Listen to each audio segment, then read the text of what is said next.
Okay guys, तो अब हम ये करते हैं इस चैप्टर की मार्किंग स्टार्ट। इसके अंदर से बस ये स्टार्ट वाली वही पुरानी बातें हैं, इनको एक दफ़ा रीड कर लीजिएगा। यहाँ से आया था ग्लूकोजेनिक और कीटोजेनिक अमाइनो एसिड्स। तो आपको ना पता होना चाहिए कि कौन से अमाइनो एसिड जो हैं वो ग्लूकोजेनिक है, कौन से जो हैं वो कीटोजेनिक हैं, और ग्लूकोजेनिक और कीटोजेनिक दोनों कौन से। ये यूनिवर्सिटी क्वेश्चन भी है और ये बहुत सारे एमसीक्यूज भी इससे बन जाते हैं, तो आपको ये सारे के सारे बताओ, ये फर्स्ट ईयर में भी पढ़ते होते हैं। उसके बाद अगर यहाँ तक ये बात कंप्लीट हो जाती है, अगली चीज़ आ जाती है हमारे पास कि अब उन्होंने ना डिफरेंट अमाइनो एसिड्स को ना वो उसका किस तरह उसके आगे कैटाबॉलिज्म होगी वो बताया हुआ है, या उसकी फॉर्मेशन किस तरह होगी ये सारा बताया हुआ है। तो इसके लिए ना आई विल सजेस्ट कि ये वाली डायग्राम जो है ना इसको एक मद्देनज़र रखना। अब इसके लिए सबसे पहली बात तो आपको ना वो आना चाहिए, ग्लाइकोलिसिस और क्रेब्स साइकिल आना चाहिए। ठीक है, उसके लिए उसकी भी मैंने मार्किंग की वीडियो बनाई है, खैर निंजा की, एक दफ़ा वीडियो वो देख लेना। बिकॉज ना इन्होंने ये जो सारा प्रोटीन मेटाबॉलिज्म समझाया है ना, ये क्रेब्स साइकिल से रिलेट करके समझाया है। ठीक है, ये वही वाला क्रेब्स साइकिल है जो एफएससी में भी पढ़ते हैं। तो ये वो जो क्रेब्स साइकिल है ना उससे रिलेट करके किस तरह ये सारे मैंने हाईलाइट किए हुए हैं ना ब्लू कलर में, ये सारे हैं अमाइनो एसिड्स। ये किसी ना किसी तरह आके ना इसके अंदर इनकॉर्पोरेट हो जाते हैं। जिस तरह अगर ये मैथियोनीन है तो ये इन सारे स्टेप से होके इस सक्सिनाइल कोए में कन्वर्ट हो जाता है, तो ये मैथियोनीन का मेटाबॉलिज्म है। इसी तरह अगर हम देखें तो हिस्टिडीन इस सारे प्रोसेस से होते हुए अल्फा कीटोग्लूटारेट में आते हैं, तो ये हिस्टिडीन का मेटाबॉलिज्म। ट्रिप्टोफैन काइनोरेनिन पाथवे के थ्रू इसके अंदर कन्वर्ट होती है, जो इसमें हो जाता है तो यूँ। फिनाइल और टायरोसिन का देखें तो वो यहाँ से यूँ करके फ्यूमारेट में आते हैं, तो ये इनका मेटाबॉलिज्म है। तो इस तरह करके अगर रिलेट करके चीज़ों को करोगे ना तो उससे बहुत आसानी रह जाएगी। तो इसके लिए ये वाली डायग्राम इन्होंने भी बहुत अच्छी बनाई हुई है। मैंने इसको ना थोड़ा सा ज़्यादा एक्सप्लेन करके यहाँ पे अपने पास बना ली थी, और ये आप लोग भी खुद से बनाना है। और इसका तरीका क्या होता है, पहले तो क्रेब साइकिल बीच में इस तरह करके बना लेना जो, और ना टोटल में ये 7 चीज़ें हैं, 1 2 3 4 5 6 7 7, हाँ चलो ठीक है, बस ये 7 किसी तरह ये 7वीं ये है। तो ये 7 चीज़ों के अंदर ना आपके पास सारे अमाइनो एसिड्स आना होता है। उसके बाद अब आपने ना साथ-साथ कोशिश ना वो यहाँ से देखते जाना है हर अमाइनो एसिड को कि किस तरह यहाँ पे हमारे पास उन्होंने कहा है amino acid that form oxalo acetate. तो ऑक्सैलो एसीटेट के अंदर अब जो जाने ना उसके लिए ओए का निमोनिक ऑक्सैलो एसीटेट को भी हम ओए कहते हैं। ओए के कौन कौन से हैं जी हमारे पास ओए के अंदर आते हुए, आपके पास एस्पाराजीन आ जाता है और एस्पार्टेट। तो ये दोनों आपको पता होने चाहिए। इसकी ये इन्होंने ना बनाया हुआ है ये वाली डायग्राम। तो ये मेटाबॉलिज्म है इन दोनों का, एस्पाराजीन और एस्पार्टेट का, तो ये लाजमी कर लेना। उसके बाद फिर अल्फा कीटा ग्लूटारेट के अंदर कौन से जा रहे हैं, तो वो ये सारे जा रहे हैं। तो इसके लिए निमोनिक होता है कि all good people are here, तो उसके लिए ये उससे ये याद हो जाते हैं। इसके अलावा ना ये आगे फिर पायरुवेट के अंदर कौन से जाते हैं, वो ये सारे हैं। इसके लिए हो जाता है कि at girls school and college, तो एट GS&C, इससे याद हो जाते हैं ये सारे। इधर से ये हिस्टिडीन के ये आपको डिग्रेडेशन का ये पूरा आना चाहिए, ये इंपॉर्टेंट है। फिर आपको यहाँ से ये सारी जो यहाँ लिखा हुआ है ना, इनको यहाँ पे उन्होंने साइडों पे एक्सप्लेन किया हुआ है। तो ये आपको रिएक्शन सारे इनके एंजाइम्स सारे आने चाहिए। यही आप वहाँ पे अगर उस क्रैब साइकिल से रिलेट कर लोगे तो वो वैसी डायग्राम एक आप लोगों की बन जाएगी। इसके अलावा हमारे पास ये ट्रांजामिनेशन ही हुई है सिंपल। फिर ये ग्लाइसिन पूरा का पूरा बताया हुआ है यूँ।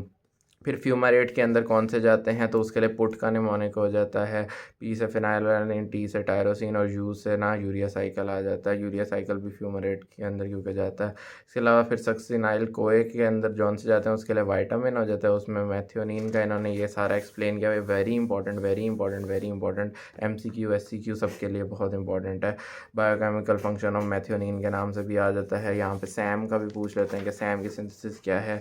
सो वेरी इंपॉर्टेंट ये मैथियोनिन वाला। बाकी सबको रीड कर लेना, ये भी सारा बस रीड है। हाँ, बाकी कोई इतना इंपॉर्टेंट कुछ नहीं है। ये प्रेग्नेंट वुमेन के अंदर फोलेट देते होते हैं ये, बाकी उसमें वाइटामिन में भी पढ़ ही आते हो। उसके बाद हमारे पास आ जाता है कि कौन से अमाइनो एसिड वो, तो जो सक्सिनाइल कोए के लिए हमने एक तो वो पढ़ा था ना मैथियोनिन। बाकी वाइटामिन के अंदर जो आ रहे हैं तो वैलिन, आई से आइसोल्यूसिन और टी से ना आपके पास थ्रियोनिन, तो ये भी आपके पास आ जाते हैं। तो ये किस तरह आते हैं ये इन्होंने बताया हुआ है। इसके अलावा हमारे पास ना ये जो है ये काइनोरेनिन पाथवे ट्रिप्टोफैन का होता है, ये भी पूछते होते हैं, वाइवा में बहुत पूछते होते हैं। तो ये काइनोरेनिन पाथवे यहाँ पे दिया हुआ है, बच्चे से छोड़ देते हैं, तो ये लाजमी आना चाहिए क्योंकि यहाँ पे उन्होंने जिक्र किया हुआ है कि एसिटाइल कोए और एसिटाइल कोए में जाते हैं वो हमारे पास ये वाले अमाइनो एसिड्स हैं। टिल के निमोनिक से याद रख सकते हैं। यहाँ पे ना लाइसीन का मेटाबॉलिज्म नहीं दिया हुआ है। लाइसीन का मेटाबॉलिज्म हार्पर से देखना है, हमारे स्टैंड अप का सवाल था, तो ये लाजमी देख लेना। उसके बाद हमारे पास ब्रांच चेन अमाइनो एसिड्स के लिए ये डायग्राम मोर देन इनफ होती है, ये अच्छे से कर लेना। है भी मुश्किल लेकिन यूनिवर्सिटी क्वेश्चन है तो लाजमी कर लेना। यहाँ से हमारे पास ना ये स्वीटी फीट वाला ये MCQ के अंदर आता है, तो ये लाजमी बात देख लेना। Folic acid amino acid metabolism जो है उसके लिए ये वाली डायग्राम ही काफ़ी है, ये समझ लेना। ये 1 कार्बन मेटाबॉलिज्म के नाम से आता होता है, ठीक है। अब ये 1 कार्बन मेटाबॉलिज्म ये यहाँ पे पता नहीं शायद से सही समझ आए ना आए, इसके लिए ना राजेश जम्भुलकर की वीडियो देख लेना। उसने अच्छे से समझाया हुआ है राजेश जम्भुलकर ने, ठीक है। उसके अलावा हमारे पास ना आगे ये आ जाते हैं। अब उन्होंने कहा अभी तक तो हमने बताया इनका मेटाबॉलिज्म, इनकी कैटाबॉलिज्म किस तरह होती है। अब हम इनकी देखते हैं सिंथेसिस किस तरह होती है। तो सिंथेसिस उन्होंने फिर वही के अल्फा कीटो एसिड से ये वाले बन जाएंगे। फिर ये वही सारे रिएक्शंस हैं, ये तो इन रिएक्शंस को एक नज़र देख लेना। ये प्रोलीन है, इनको बस रीड करते जाना। कोई बात जैसे मैंने ये स्टार्स बनाया है ना, क्योंकि ये बातें जो हैं ये इंपॉर्टेंट है, तो इसी तरह बस करते हैं। इसिलिनोसिस्टीन वाली बात इंपॉर्टेंट है, ये देख लेना।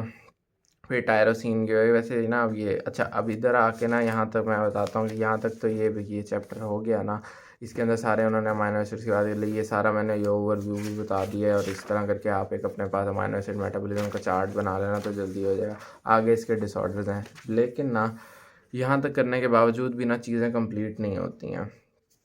सो आपको ना अब दूसरी बुक से करना पड़ेगा, ठीक है। एक तो ये चलो NH3 टॉक्सिसिटी तो वो पिछले चैप्टर की बात हो जाती है, वो सारा ये मैंने वो एन्जॉय बायोकेमिस्ट्री से किया था।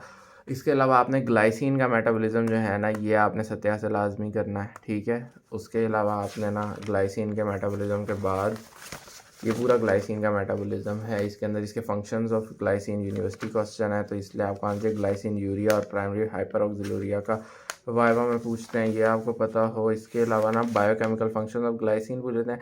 क्रिएटिनिन सिंथेसिस जो है ये आगे भी दिया हुआ है, वो मैं अभी आगे गाइडलाइन में बताता हूँ, लेकिन वैसे भी आपको ये ग्लाइसिन का फंक्शन में आता है, तो इसलिए ये भी आपको आना चाहिए। ये सत्या में अच्छे से दिया हुआ है, ये छोड़ दें। उसके बाद ये वेरी इंपॉर्टेंट, ये भी तो नहीं दिया हुआ अच्छे से, लेकिन लिपिन में तो आपको ये फिनाइल एलानिन और टायरोसिन का मेटाबॉलिज्म जो है ये भी सत्या से करना है।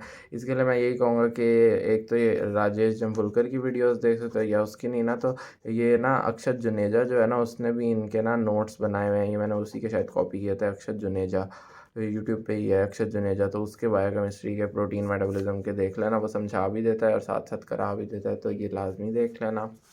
उसके बाद ये वो ट्रिप्टोफैन का जो काइनोरेनिन पाथवे था ना, ये यूनिवर्सिटी क्वेश्चन भी एक है कि सिंथेसाइज प्रोडक्ट्स ऑफ ट्रिप्टोफैन क्या होते हैं। बाकी ये काइनोरेनिन पाथवे इन डिटेल दिया हुआ है, लिपिन में छोटा दिया हुआ है, तो ये इसके अलावा आपको यहाँ पे मेलाटोनिन की सिंथेसिस का आना चाहिए, ये भी अभी आगे मैं आपको बताता हूँ कहाँ पे लिपिन में दिया हुआ है।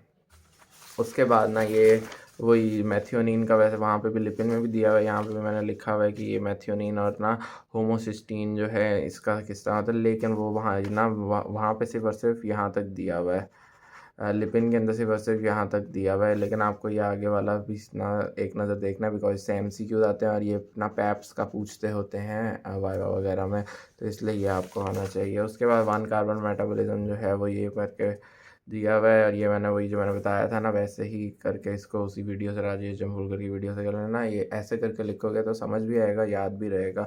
और यहाँ पे ये ट्रांसमिथाइलेशन का बताया हुआ है, कौन ना मिथाइल ग्रुप के एक्सेप्टर्स कौन से हैं, और उसकी मिथाइल ग्रुप के एक्सेप्ट करने के बाद वो प्रोडक्ट्स कौन से बनाते हैं। जिस तरह अगर आपके पास देखें तो नॉर एपिनेफ्रीन में मिथाइल लग जाए तो एपिनेफ्रीन बन जाता है, एपिनेफ्रीन में लग जाए तो मेटानेफ्रीन बन जाती है, एथेनॉलमाइन में मिथाइल ग्रुप लग जाए तो कोलिन बन जाता है, ठीक है। तो ये इस तरह करके हैं, तो ये आपको आने चाहिए हैं। उसके बाद वो जो मैं बता रहा था लाइसिन मेटाबॉलिज्म हार्पर से करना है, आहा, तो ये वो वाला हार्पर से भी मैंने इस तरह करके इसको कर लिया था। आपको इसके ये सारे कि कौन से स्टेप में क्या चीज़ हो रही है वो बता, बाकी एंजाइम्स वगैरह भी देख लेना, उधर हार्पर के अंदर अच्छा करके दिया हुआ है, तो ये लाजमी इस तरह करके ये लाइसिन मेटाबॉलिज्म भी देख लेना। तो यहाँ तक ये करोगे तो आपके पास फिर अमाइनो एसिड मेटाबॉलिज्म जो हैं ख़त्म होंगे। उसके बाद ये वाला चैप्टर का पार्ट भी बहुत इंपॉर्टेंट है, इसके अंदर सारे के सारे डिसऑर्डर्स है। Phenyl ketone urea very important university question है, MCQ सारी चीज़ों में बहुत आता है, लेकिन यहाँ पे बहुत ही कोई एक्स्ट्रा करके लिखा हुआ है, इसको बस रीड करके जो जो इंपॉर्टेंट बात लगे उसको कर लेना। ये वाले डायग्राम जिस तरह ये वेरी इंपॉर्टेंट है, तो ये अच्छे से कर लेना। टायरोसिन सिंथेसिस, ये कैटेकोलामाइन सिंथेसिस, सेरोटोनिन सिंथेसिस, ये सारी भी इंपॉर्टेंट है, ये भी लाजमी कर लेना। इसकी मैंने जो वीडियो देखी थी ना फिनाइल कीटोन यूरिया की, मैंने वही एन्जॉय बायोकेमिस्ट्री वाली देखी थी, उसने भी बहुत डिटेल कर दी थी। इतनी डिटेल की ज़रूरत नहीं होती है क्योंकि इतना नहीं पूछते, आपको बस बेसिक रिएक्शन भी पता हो ना उसके अंदर हमारे पास किस किस चीज़ की है, तो ये हिस्सा हमारे पास, बट लेकिन फिर भी एंजॉय बायोकेमिस्ट्री को थोड़ा सा देखना है फॉर कॉन्सेप्ट, इसके डायग्नोसिस पॉइंट्स, ये एमसीक्यू में आपसे या सिनेरियो जो दिया जाता है उसके अंदर आपके पास ना ये डायग्नोस्टिक पॉइंट्स दिए जाते हैं, तो आपको पता चलता है कि ये फिनाइल कीटोन यूरिया है। इसकी ना वो कंडीशन, इसकी क्लासिफिकेशन पूछ लेते होते हैं कि इसकी कौन कौन सी टाइप्स होती हैं, तो ये आपको पता हो। ट्रीटमेंट भी अक्सर हमारे यहाँ पे पूछ लिया जाता है, तो ट्रीटमेंट भी आपको पता हो। एक होती है जी मैटरनल हाइपर फिनाइल एनीमिया, तो ये भी आप देख लेना, ये मदर से जो होती है, तो ये देखना। अच्छा, उसके बाद ये चीज़ हो जाती है, तो नेक्स्ट अगर हम आ जाए ना तो आगे एल्कैप्टोन यूरिया, ये भी बहुत इंपॉर्टेंट है, इसकी भी मैंने उसी की वीडियो देखी थी और इसकी इंपॉर्टेंट भी है। ये डायग्नोसिस पॉइंट्स जो है ना ये इसके इंपॉर्टेंट है, ये एमसीक्यू आता है। गैरेट टेट्राड का यहाँ पे बताया हुआ है, खैर पूछता कोई नहीं है, लेकिन फिर भी आपको एक बात बताओ कि गैरेट टेट्राड में ये 4 चीज़ें आती हैं। फिर आपको बताओ कि इसके ख़त्म होने से क्या आगे बन जाता है, एल्कैप्टोन बॉडीज़ कैसे बनती हैं, ये पूछा जाता है बहुत ज़्यादा। इसकी ऑटो ऑक्सीडेशन होती है ऑन स्टैंडिंग, तो उससे ये बनता है, फिर उससे ऑयल कैप्टॉन बॉडीज़ बनती हैं जिससे डार्क कलर का यूरिन आता है। तो ये इंपॉर्टेंट ट्रीटमेंट क्या होता है। टायरोसिनेमियाज वेरी इंपॉर्टेंट, ये भी यहाँ पे लिपिन में सही से नहीं दिए हुए, इसलिए ये लाजमी यहाँ से कर लेना। ये भी उसी की एंजॉय बायोकेमिस्ट्री की वीडियो देख लेना सारे, क्योंकि वाइवा में बहुत पूछते होते हैं, तो इसलिए ये लाजमी कर लेना। उसके बाद हमारे पास यहाँ तक ये चीज़ होगी, तो maple syrup urine disease university question है, इंपॉर्टेंट है। तो उसके बाद एल्बिनिज़म भी इंपॉर्टेंट है। एल्बिनिज़म के लिए आप ये देख लेना कि इसके अंदर ये टायरोसिन से आपके पास मेलानिन पॉलीमर्स किस तरह बनते हैं, और उसके बाद फिर उनकी डेफिशिएंसी, ये टायरोसिनेज एंजाइम जो है ना यहाँ पे लगता है, इसकी डेफिशिएंसी से एल्बिनिज़म होता है, ये आप लाजमी देखना। होमोसिस्टीन यूरिया हमारे असेसमेंट में बहुत आया था, वेरी इंपॉर्टेंट। इसमें से सारे ये इसके जो फीचर्स हैं, ये सिम्टम्स, ये से ये लैब्स, ये सारे वो डायग्नोस्टिक पॉइंट्स हैं। फिर ये जो सिम्टम्स हैं इसमें से एक्टोपिया लेंटिस हमारे एमसीक्यू में भी आया था, असेसमेंट के एससीक्यू में भी यही आया था, वेरी इंपॉर्टेंट। ये एल्कैप्टोन यूरिया यूनिवर्सिटी क्वेश्चन ये मैं पहले बता चुका हुआ हूँ। सो यहाँ तक ये चीज़ हो जाती है। उसके बाद ना नेक्स्ट चैप्टर जो है ना 21 चैप्टर, उससे पहले तो जॉन्डिस तक तो फर्स्ट ईयर में हो जाता है, यहाँ से आगे फिर यहाँ ना ये वाला स्टार्ट जो है ये हमारे पास इधर ईस्ट वाले सेक्शन प्रोटीन मेटाबॉलिज्म में शामिल है। तो कैटेकोलामाइन ये यूनिवर्सिटी क्वेश्चन है, ये मैं ना उधर भी एपिनेफ्रिन और एपिनेफ्रिन का जब जिक्र किया था, तो ये सिंथेसिस ऑफ कैटेकोलामाइंस जो है ना ये हमारे पास ये वाला वेरी इंपॉर्टेंट डायग्राम। उसके बाद आपको ये वाइवा में पूछ रहे होते हैं कि वीएमए क्या होता है और ये सारी चीज़ें हैं, तो आपको एचबीए क्या होता है, तो आप तब फिर पता नहीं होता हमें। तो ये इसकी डिग्रेडेशन, ये भी डायग्राम लाजमी कर लेनी है इधर से। उसके बाद ये माओ के बारे में पढ़ लेना, ये भी इंपॉर्टेंट है, पूछते होते हैं। ये biosynthesis of histamine university question है। Synthesis of serotonin university question है। Synthesis of creatinine university question है, ये वही ग्लाइसिन मेटाबॉलिज्म में भी मैंने बताया था, तो ये भी कर लेना, ठीक है। इसके अलावा हमारे पास ना बस यही क्रिएटिनिन की सिंथेसिस यूनिवर्सिटी क्वेश्चन है, ये सारी बातें थी। और नॉर्मल सीरम क्रिएटिनिन लेवल आपको पता हो, ये वाइवा वगैरह का इंपॉर्टेंट सवाल है। सेरोटोनिन से मेलाटोनिन किस तरह बनता है, ये भी मैंने वहाँ ट्रिप्टोफैन के मेटाबॉलिज्म में बता दिया था। तो यहाँ पे करके हमारा ख़त्म होता है प्रोटीन मेटाबॉलिज्म। आई होप आप सबको समझ आ गई होगी। Thank you so much.